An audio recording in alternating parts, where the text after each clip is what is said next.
সম্প্রতি দুর্নীতির দায়ে অভিযুক্ত পুলিশের সাবেক আইজি বেনজির ও রাজস্ব কর্মকর্তা মতিউর রহমানের বিও অ্যাকাউন্ট জব্দের নির্দেশ দিয়েছে নিয়ন্ত্রক সংস্থা বিএসইসি। এমন ঘটনার মধ্যেই সূচকের উত্থানে গেল সপ্তাহ পার করেছে দেশের প্রধান পুঁজিবাজার ঢাকা স্টক এক্সচেঞ্জ। এ সময় ঢাকার পুঁজিবাজারে মূলধন বেড়েছে 17,859 কোটি টাকা। সপ্তাহের শেষ কার্যদিবসে বাজার মূলধন বেড়ে দাঁড়ায় 6,61,508 কোটি টাকায়, যা সপ্তাহের লেনদেন শুরুর আগে রোববার ছিল 6,43,649 কোটি টাকা।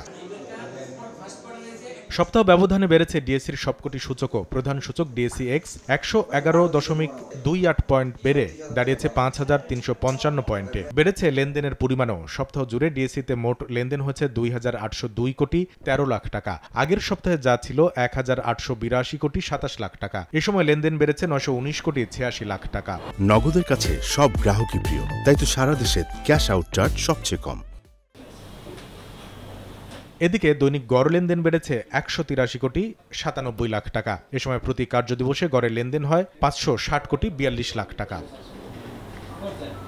সপ্তাহ জুড়ে ডিএসসিতে 396টি কোম্পানির শেয়ার ও মিউচুয়াল ফান্ডের লেনদেন হয়েছে। এর মধ্যে দাম বেড়েছে 300টি কোম্পানির, কমেছে 64টির, আর অপরিবর্তিত রয়েছে 32টি কোম্পানির শেয়ারের দাম।